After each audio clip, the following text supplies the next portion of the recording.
انہی میں سے ایک آتا ہے کہ آپ صلی اللہ علیہ وسلم سے سوال کیا گیا کہ کون سا کلام افضل ہے؟ آپ نے فرمایا جو اللہ نے اپنے فرشتوں اور اپنے بندوں کے لیے چنا، اور وہ ہے سبحان اللہ و بحمدہ، سبحان اللہ و بحمدہ، یعنی جب انسان دعا کرنا چاہے تو اس سے پہلے کچھ مرتبہ جتنا اس کا دل چاہے اللہ تعالیٰ کی تسبیح اور حمد و ثنا بیان کرے، اور بار بار تکرار کے ساتھ کہتا رہے سبحان اللہ و بحمدہ، اس کے بعد درود شریف پڑھے جتنی دیر پڑھنا چاہے، اور پھر اس کے بعد اپنی حاجت اللہ سبحانہ و تعالیٰ کے سامنے رکھے تو انشاءاللہ اس کی پریشانی دور ہوگی۔ جہاں تک گھریلو پریشانیوں کا تعلق ہے تو اس میں ہم دیکھتے ہیں کہ ہر گھر کے اندر کوئی نہ کوئی چیز ایسی ہو جاتی ہے کہ جس سے باہمی تعلقات میں بدمزگی پیدا ہو جاتی ہے۔ بعض افراد کی طبیعت میں غصہ زیادہ ہوتا ہے، بعض لوگ جھگڑالو ہوتے ہیں، بعض لوگ شکی مزاج کے ہوتے ہیں، بعض لوگوں کو اونچا بولنے کی عادت ہوتی ہے، بعض لوگ دوسروں کو مختلف باتوں پر زج کرتے رہتے ہیں، بعض لوگ اپنی ذمہ داریوں کو ٹھیک سے نہیں نبھاتے۔ تو یہ تمام چیزیں صرف نہ یہ کہ ایسے انسان کو خود بلکہ اس کے آس پاس رہنے والوں کو اذیت میں مبتلا کر دیتی۔ اب اس میں انسان بعضوں کو سمجھانے سے بھی کام لیتا ہے، دوسروں سے بھی مدد لیتا ہے، لیکن پھر بھی مسئلہ حل نہیں ہوتا۔ تو صحابہ کرام تو اپنی جوتی کا تسمہ بھی ٹوٹ جاتا تو اللہ سبحانہ تعالیٰ سے مانگتے تھے۔ تو اگر گھر کے اندر کسی قسم کی ناچاکی یا پریشانی ہے تو اس سلسلے میں بھی ہمیں اللہ تعالیٰ کی طرف رجوع کرنا چاہیے، اور پھر اس کے ساتھ ساتھ دوسرے کو جو مشکل پیدا کر رہا ہے سمجھانا بھی چاہیے۔ جہاں تک لڑائی جھگڑے کا تعلق ہے تو اسے منافقت کی علامت بتایا گیا۔ آپ صلی اللہ علیہ وسلم نے فرمایا کہ منافق کی 4 علامتیں ہیں، ان میں سے ایک بات کرے تو جھوٹ بولے، وعدہ خلافی کرے، امانت میں خیانت کرے، اور جب وہ جھگڑا کرے تو گالی دے، یعنی جھگڑتا بھی ہے اور گالی بھی دیتا ہے۔ نبی صلی اللہ علیہ وسلم نے یہ بھی فرمایا کہ اللہ کو سب سے زیادہ ناپسند آدمی وہ ہے جو بہت جھگڑالو ہے، یعنی اللہ تعالیٰ ایسے شخص سے محبت نہیں کرتے۔ اس لیے اگر آپ کسی سے بات کر رہے ہو تو اس کی بات توجہ سے سن لے۔ چھوٹی چھوٹی باتوں پر جھگڑنا اور دوسرے کے ساتھ بد اخلاقی سے پیش آنا یہ درست نہیں۔ پھر اسی طرح مومن جو ہے وہ کبھی بد اخلاق نہیں ہوتا، اور بد اخلاقی پھر منافقت کی علامت ہے۔ رسول اللہ صلی اللہ علیہ وسلم نے فرمایا تمہارے یہ نسب نامے کسی کے لیے گالی کا سبب نہیں ہے، تم سب آدم کی اولاد ہو، ایک دوسرے کے قریب ہو، دین یا عمل صالح کے علاوہ کسی وجہ سے کسی کو کسی پر کوئی فضیلت نہیں۔ آدمی کے برا ہونے کے لیے یہی کافی ہے کہ وہ فحش گو ہو، بد کلام ہو، بخیل ہو اور بزدل ہو۔ پھر اسی طرح آپس میں محبتوں کا نہ ہونا، بہن بھائیوں میں ناچاکی یا شوہر بیوی میں ناچاکی یا والدین کے ساتھ محبت کا نہ ہونا، یہ ایک طرح سے اللہ تعالیٰ کی طرف سے ایک آزمائش بھی ہو سکتی ہے اور ایک عذاب بھی ہو سکتا ہے۔ مومن تو محبت کرنے والا ہوتا ہے، اور اس شخص میں کوئی خیر نہیں جو محبت کرتا نہیں اور لوگ اس سے محبت نہیں کرتے، اور لوگوں میں سب سے زیادہ بہترین انسان وہ ہے جو لوگوں کے لیے فائدہ مند ہوتا ہے۔ تو اس لیے بہت ضروری ہے کہ خاندان کے اندر باہم محبت پائی جائے۔ گھریلو زندگی خوبصورت ہو جاتی ہے اگر آپس میں ایک دوسرے سے پیار، محبت اور ہمدردی کے جذبات پائے جاتے ہیں۔ پھر اسی طرح بعض اوقات گھریلو زندگی میں بدگمانیاں بہت تکلیف دیتی ہیں، یا گھر کے کچھ افراد سنی سنائی باتوں پر یقین کرتے ہوئے دوسروں کے خلاف بدگمانی پال لیتے ہیں، تو اس سے بھی پرہیز کرنے کی ضرورت ہے۔ اسی طرح گھریلو پریشانیوں میں گھر کا تنگ ہونا بھی ایک عذاب کی شکل ہے۔ اس لیے نبی صلی اللہ علیہ وسلم نے ہر وضو کرنے کے بعد جو دعا سکھائی اس میں خاص طور پر یہ دعا آتی ہے کہ اللہ میرے گھر میں وسعت پیدا کر دے، یعنی ایک تو دلوں میں وسعت ہو اور دوسرا یہ ہے کہ جگہ بھی کشادہ ہو۔ رسول اللہ صلی اللہ علیہ وسلم نے فرمایا 3 چیزیں بدبختی میں سے ہیں۔ عورت جب تو اسے دیکھے تو وہ تجھ کو بری لگے اور وہ تجھ پر اپنی زبان چلائے، اور اگر تو اس سے غائب ہو تو وہ اپنے نفس کی اور تیرے مال کی حفاظت نہ کرے۔ دوسرے مریل سواری کہ اگر تو اسے مارے اور چلائے تو تجھ کو تھکا دے، اور اگر اسے چھوڑ دے تو تجھے جلد تیرے ساتھیوں تک نہ پہنچائے، اور ایسا گھر جو تنگ اور کم سہولتوں والا ہو۔ تو اس لیے اگر انسان ایسی کسی تکلیف میں مبتلا ہے تو اس کا حل بھی یہی ہے کہ کوشش کے ساتھ ساتھ انسان دعا کرے۔ اسی طرح خرچ میں کمی، وسائل میں کمی، مال میں کمی، یہ تمام چیزیں بھی عموماً گھروں کے اندر جھگڑے پیدا کر دیتی ہیں۔ کھانے پینے کی قلت، بنیادی ضروریات کا پورا نہ ہونا، تو ایسی صورت میں بھی انسان اللہ تعالیٰ کی طرف رجوع کرے، اور اس کے لیے ساتھ ہی کوشش بھی ضروری ہے۔ کوشش میں سب سے پہلے تو یہ کہ انسان لڑائی جھگڑا چھوڑے، صبر و ضبط کی عادت ڈالے، برداشت و تحمل کی عادت اپنے اندر پیدا کرے، اپنے اخلاق کو بہتر بنائے۔ ایک حدیث کے مطابق اللہ سبحانہ و تعالیٰ جب کسی گھرانے پر خیر و برکت نازل فرمانا چاہتے ہیں تو اس گھر والوں کے اندر نرمی پیدا کر دیتے ہیں. اور ایک اور حدیث میں یہ بھی آتا ہے کہ جو نرمی سے محروم کر دیا گیا وہ ہر خیر و بلائی سے محروم کر دیا گیا. تو اس لیے گھر کے ہر فرد کو اپنے اپنے رویے پر غور کرتے ہوئے اپنے اخلاق کی اصلاح کرنے کی ضرورت ہے، اور دوسروں سے توقعات زیادہ رکھنے کی بجائے اپنا طرز عمل اچھا کرنے کی ضرورت ہے. اور گھر والوں کے ساتھ بہترین ہونا نبی صلی اللہ علیہ وسلم کی سنت ہے. آپ نے فرمایا تم میں سے بہتر وہ ہے جو اپنے گھر والوں کے لیے بہتر ہو، اور میں تم سب کی نسبت اپنے گھر والوں کے حق میں اچھا ہوں. یعنی آپ نے اپنی مثال دی کہ میں سب سے اچھا سلوک اپنے گھر والوں سے کرتا ہوں، تو تمہیں بھی اگر اچھا بننا ہے تو ایسا ہی کرنا ہوگا. پھر اسی طرح گھر والوں کو زیادہ سے زیادہ فائدہ پہنچانا. حسن بصری سے مروی ہے کہ اللہ تعالیٰ کے نزدیک پسندیدہ بندے وہ ہیں جو اپنے اہل و عیال کو سب سے زیادہ نفع دینے والے ہیں. پھر اسی طرح پیار و محبت سے رہنا. اگر لڑائی جھگڑا ہو بھی جائے یا کوئی غلط فہمی پیدا بھی ہو جائے تو اس وقت خاموشی اختیار کر لینا، مناسب وقت کا انتظار کر کے اس غلط فہمی کو دور کرنا ضروری ہے. پھر اسی طرح اللہ سبحانہ وتعالیٰ نے گھریلو زندگی کو خوشگوار بنانے کے لیے جو بہترین ہدایت ہمیں قرآن مجید میں دی ہے وہ ہے عفو درگزر سے کام لینا.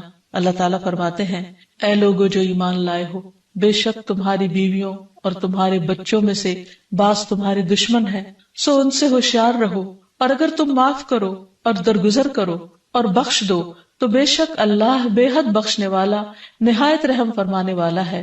تمہارے مال اور تمہاری اولاد تو محض ایک آزمائش ہے، اور جو اللہ کے پاس ہے وہ بہت بڑا اجر ہے. واللہ عندہ اجر عظیم، اور جو اللہ ہے اسی کے پاس بہت بڑا اجر ہے. یعنی انسان کو بعض اوقات اپنی ہی بیوی یا بیوی کو اپنے ہی شوہر سے اور بعض اوقات اپنے ہی بچوں سے یا اپنے ہی والدین سے دشمنی کا اندیشہ ہو سکتا ہے، اور وہ ایک دوسرے کے لیے مصیبت اور بلا ہو سکتے ہیں. لیکن ایسی صورت میں بھی انسان کا گزارا نہیں ہو سکتا جب تک ایک دوسرے کو معاف نہ کرے. زندگی کی گاڑی نہیں چل سکتی جب تک انسان دوسروں کے قصور اور غلطیاں ان سے درگزر نہ کرے. کیونکہ ہر انسان کبھی غصے کی وجہ سے، کبھی جہالت کی وجہ سے، کبھی جلد بازی کی وجہ سے، کبھی لوگوں کے اکسانے پر اپنے پیاروں کے ساتھ زیادتیاں کر جاتا ہے. تو ایسی صورت میں انسان اگر چاہتا ہے کہ اس کی زندگی خوشگوار ہو تو اسے معاف کرتے رہنا چاہیے. نبی صلی اللہ علیہ وسلم کے اخلاق کے بارے میں جب پوچھا گیا تو حضرت عائشہ کہتی ہیں کہ آپ تان و تشنیع کرنے والے نہ تھے، یعنی تانے نہیں دیتے تھے. یعنی اگر کسی سے غلطی ہو جاتی تو اسے بار بار یاد نہیں کراتے تھے. فحش کام نہیں کرتے تھے. بازاروں میں چیخنے والے اور برائی کا بدلہ برائی سے دینے والے نہ تھے، بلکہ معاف کرنے والے اور درگزر کرنے والے تھے. اور حقیقت یہ ہے کہ جو جس کے جتنا قریب ہوتا ہے، جیسے گھر والے ہیں، اس کی غلطیاں اور اس کی کمزوریاں زیادہ سامنے آتی ہیں، اور پھر وہ ریپیٹڈلی سامنے آتی ہیں، بار بار سامنے آتی ہیں. تو ایسی صورت میں معاف کرنا بھی مشکل لگتا ہے، لیکن پھر بھی معاف کیے بغیر گزارا نہیں. پھر اسی طرح یہ ہے کہ انسان اگر ہمیشہ دوسروں کا حق ادا کرنے کی فکر کرے تو اس سے بھی بہت سے جھگڑے ختم ہو جاتے ہیں. شوہر اگر بیوی کو حق دینے والا ہو، بیوی خوشی سے شوہر کا حق دینے والی ہو، بہن بھائی ایک دوسرے کے اوپر قربانی کرنے والے ہوں، ایثار کرنے والے ہوں، تو ایسی صورت میں گھر کا ماحول بہت خوشگوار ہو سکتا ہے. عورت کے بارے میں فرمایا نبی صلی اللہ علیہ وسلم نے کہ عورت اس وقت تک ایمان کی حلاوت نہیں پا سکتی جب تک کہ وہ اپنے شوہر کا حق ادا نہیں کرتی. اسی طرح شوہر کے لیے نبی صلی اللہ علیہ وسلم کا یہ اسوہ حسنہ بہترین ہے کہ آپ صلی اللہ علیہ وسلم اپنے گھر ہوتے ہوئے اپنے گھر والوں کے کام کاج میں ہاتھ بٹایا کرتے تھے، ان کی خدمت کیا کرتے تھے. جب نماز کا وقت ہوتا تو فوراً نماز کے لیے تشریف لے جاتے. آپ اپنے چھوٹے چھوٹے کام خود کر لیا کرتے تھے. یعنی اس سے بھی یہ پتہ چلتا ہے کہ خوشگوار گھریلو تعلقات میں دوسرے پر بوجھ نہ بننا ایک بہت اہم نقطہ ہے.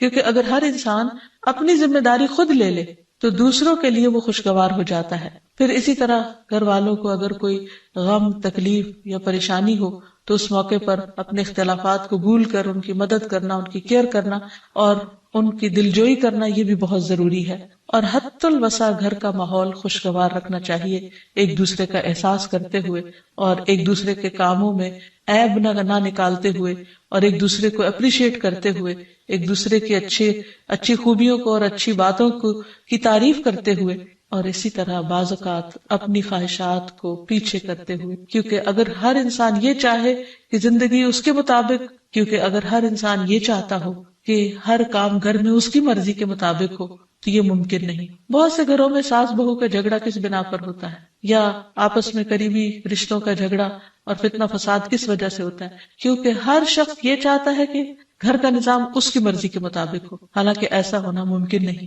تو اس لیے ہر انسان کو اپنی رائے بھی دینی چاہیے، لیکن دوسروں کی رائے کا بھی احترام کرنا چاہیے، اپنی ضرورت بھی پوری کرنی چاہیے، لیکن اس کے ساتھ ساتھ دوسروں کی ضروریات کا بھی خیال کرنا چاہیے۔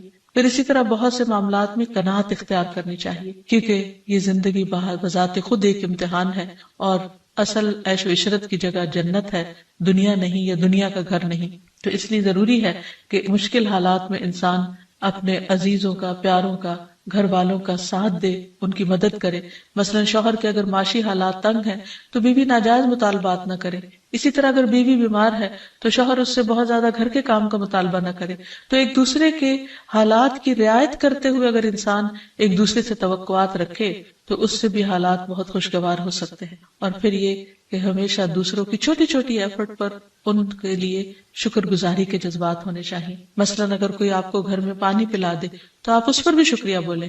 ہم عام طور پر اگر گھر سے باہر کہیں ہوتے ہیں اور کوئی ہمارے ساتھ تھوڑے سا بھی احسان کا معاملہ کرے تو ہم اس کے احسان کو مانتے ہیں، لیکن گھر والوں کا احسان ماننا ایک مشکل کام لگتا ہے۔ تو اس لیے اگر ہم چاہتے ہیں کہ گھریلو زندگی خوشگوار ہو تو اس میں گھر والوں کے احسان کو بھی ماننا ضروری ہے۔ اور پھر چھوٹی چھوٹی اذیتوں کو بہت مینشن نہیں کرنا چاہیے، ان کا ذکر نہیں کرنا چاہیے، ان پر صبر کرنا چاہیے۔ تو جو شخص شکر اور صبر سے کام لیتا ہے اس کی زندگی لازماً خوشگوار ہوتی ہے۔ لیکن اس کے باوجود بھی اگر گھریلو زندگی میں تنگی ہو، تکلیف ہو، آپس کی ناچاکی ہو، دشمنی ہو، پریشانی ہو، بہت بے چینی ہو، تو پھر اللہ سبحانہ وتعالیٰ ہی کی طرف رجوع کرنا چاہیے، کیونکہ قرآن مجید میں آتا ہے وَإِن يُرِدْكَ بِخَيْرٍ فَلَا رَادَّ لِفَضْلِهِ يُصِيبُ بِهِ مَن يَشَاءُ مِنْ عِبَادِهِ وَهُوَ الْغَفُورُ الرَّحِيمُ۔ اور اگر اللہ تمہیں کوئی تکلیف پہنچانا چاہے تو اس کے سوا کوئی اسے دور کرنے والا نہیں، اور تجھ سے کوئی بھلائی کرنا چاہے تو کوئی اسے ٹالنے والا نہیں۔ وہ اپنے بندوں میں سے جسے چاہے فضل سے نوازتا ہے، اور وہ بخشنے والا اور رحم کرنے والا ہے۔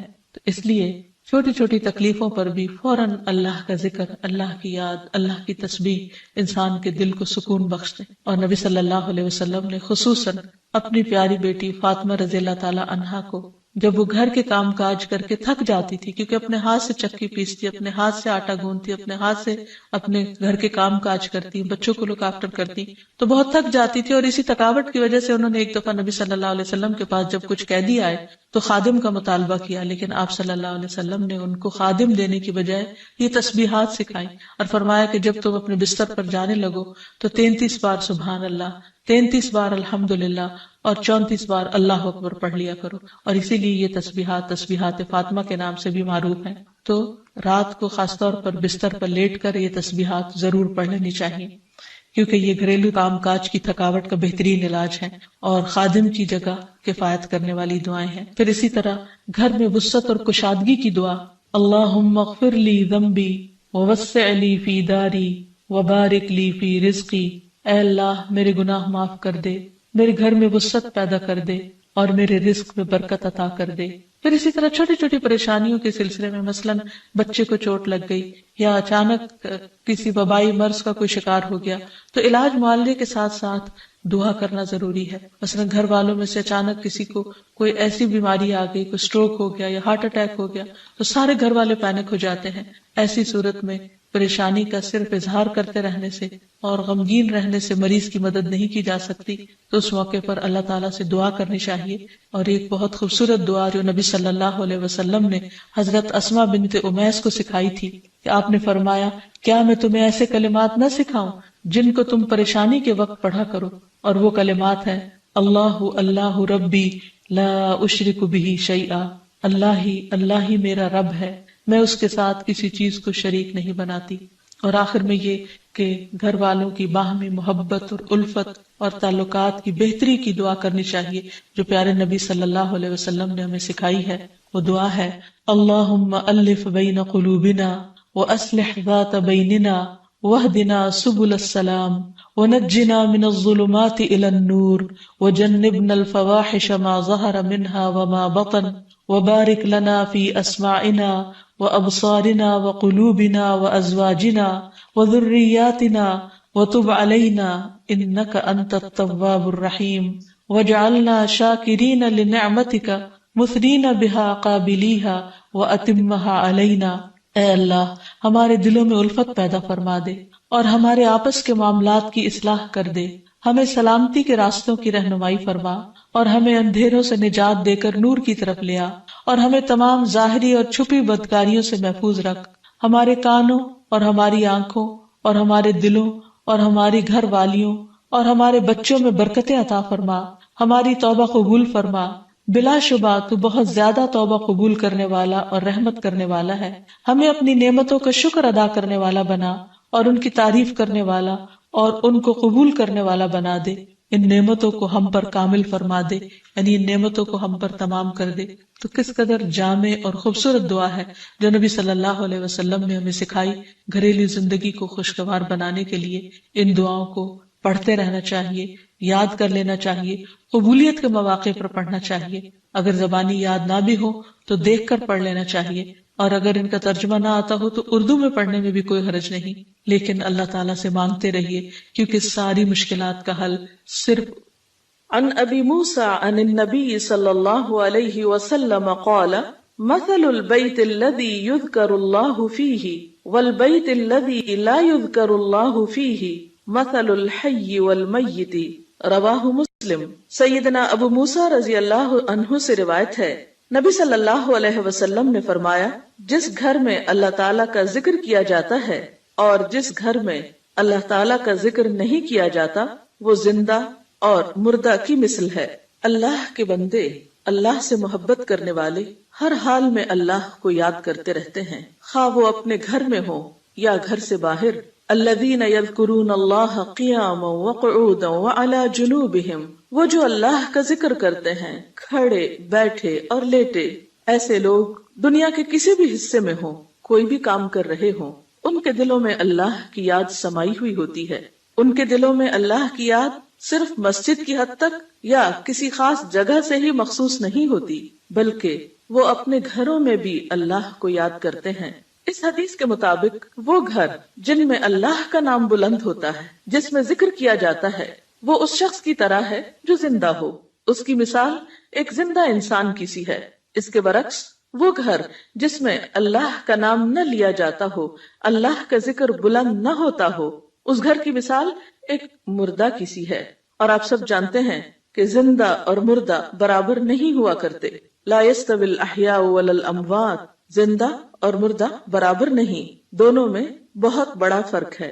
اسی طرح ان دو گھروں میں بھی بہت فرق ہے، جن میں سے ایک میں اللہ کی یاد بلند ہو، اللہ کا نام بلند ہو، اور دوسرے وہ جس میں اللہ تعالیٰ کو یاد کرنے والا کوئی نہ ہو۔ قرآن پاک میں اللہ سبحانہ و تعالیٰ کو یاد کرنے والوں کی صفت یہ بتائی گئی ہے کہ رجال لا تلہیہم تجارت ولا بیع عن ذکر اللہ، وہ ایسے لوگ ہیں جنہیں تجارت اور خرید و فروخت اللہ کی یاد سے غافل نہیں کرتی، یعنی عین دنیا کے اندر رہتے ہوئے بھی وہ اللہ کو یاد کرتے رہتے ہیں۔ وَإِقَامِ الصَّلَاةِ وَإِيتَاءِ الزَّكَاةِ، نماز قائم کرنے اور زکوٰۃ کی ادائیگی سے کوئی چیز انہیں منع نہیں کرتی، مانے نہیں ہوتی۔ اور وہ یہ کیوں کرتے ہیں؟ یعنی اللہ کو یاد کیوں کرتے رہتے ہیں اور اپنے فرائض کی ادائیگی میں سرگرم کیوں رہتے ہیں؟ يَخَافُونَ يَوْمًا تَتَقَلَّبُ فِيهِ الْقُلُوبُ وَالْأَبْصَارُ، وہ اس دن سے ڈرتے ہیں جس دن دل اور نگاہیں الٹ پلٹ ہو جائیں گی، یعنی قیامت کا خوف ہے ان کے دل کے اندر، اور اس کے ساتھ ساتھ اللہ کے فضل کے امیدوار بھی ہیں۔ لِيَجْزِيَهُمُ اللَّهُ أَحْسَنَ مَا عَمِلُوا وَيَزِيدَهُم مِّن فَضْلِهِ، تاکہ اللہ ان کو بدلہ دے ان کے اچھے اعمال کا جو انہوں نے کیے، اور اپنے فضل سے زیادہ بھی نوازے۔ وَاللَّهُ يَرْزُقُ مَن يَشَاءُ بِغَيْرِ حساب، اور اللہ اپنے رزق میں سے جسے چاہتا ہے بے حساب عطا کر دیتا ہے۔ تو بات یہ ہے کہ جو دل خوف اور امید کے درمیان ہوتے ہیں وہ دل اللہ کی یاد سے معمور ہوتے ہیں، اور جن لوگوں کے دل اللہ کی یاد سے معمور ہوتے ہیں ان کے گھر بھی اللہ کی یاد سے معمور ہوتے ہیں۔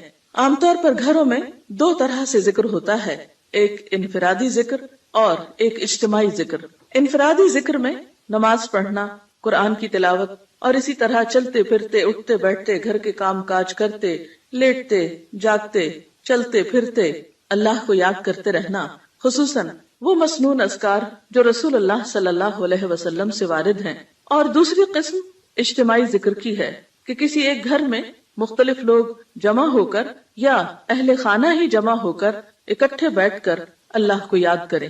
اور اس سے مراد کسی خاص قسم کا وظیفے کا ورد ہی نہیں، بلکہ اللہ تعالیٰ کی یاد کے مختلف طریقے ہو سکتے ہیں. اللہ تعالیٰ کی معرفت حاصل کرنے، علم سیکھنے اور جاننے کے جو حلقات ہیں وہ بھی اللہ ہی کے ذکر اور اللہ ہی کی یاد کی طرف انسان کو راغب کرتے ہیں. قرآن پاک میں خاص طور پر ازواج مطہرات کو یہ حکم دیا گیا وَاذْكُرْنَ مَا يُتْلَى فِي بُيُوتِكُنَّ مِنْ آيَاتِ اللَّهِ وَالْحِكْمَةِ، اور ذکر کرتی رہو، یاد کرتی رہو جو تمہارے گھروں میں پڑھی جاتی ہیں اللہ کی آیات اور حکمت کی باتیں. یعنی ازواج مطہرات رسول اللہ صلی اللہ علیہ وسلم کے گھر میں قرآن پاک اور حکمت کی باتوں کا ذکر کریں، یعنی انہیں آپس میں بھی سیکھیں سکھائیں اور دوسروں کو سکھانے کا بھی انتظام فرمائیں. تو گویا ذکر کی مجالس سے مراد تسبیحات وغیرہ کرنا بھی ہو سکتا ہے اور علم کی مجالس بھی ہیں، اور خصوصاً ایسے علم کی مجالس جن کے ذریعے انسان کے ایمان میں اضافہ ہو، اللہ تعالیٰ سے تعلق مضبوط ہو. قرآن پاک میں اللہ تعالیٰ نے اہل ایمان کو خصوصی طور پر تنبیہ فرمائی، تلقین فرمائی، یا ایھا الذین آمنوا لا تلہکم اموالکم واولادکم عن ذکر اللہ، اے لوگو جو ایمان لائے ہو، تمہارے مال اور تمہاری اولادیں تمہیں اللہ کے ذکر سے غافل نہ کریں. ومن یفعل ذلک فاولئک ھم الخاسرون، اور جو ایسا کریں گے وہی لوگ دراصل خسارہ پانے والے ہیں، نقصان اٹھانے والے ہیں.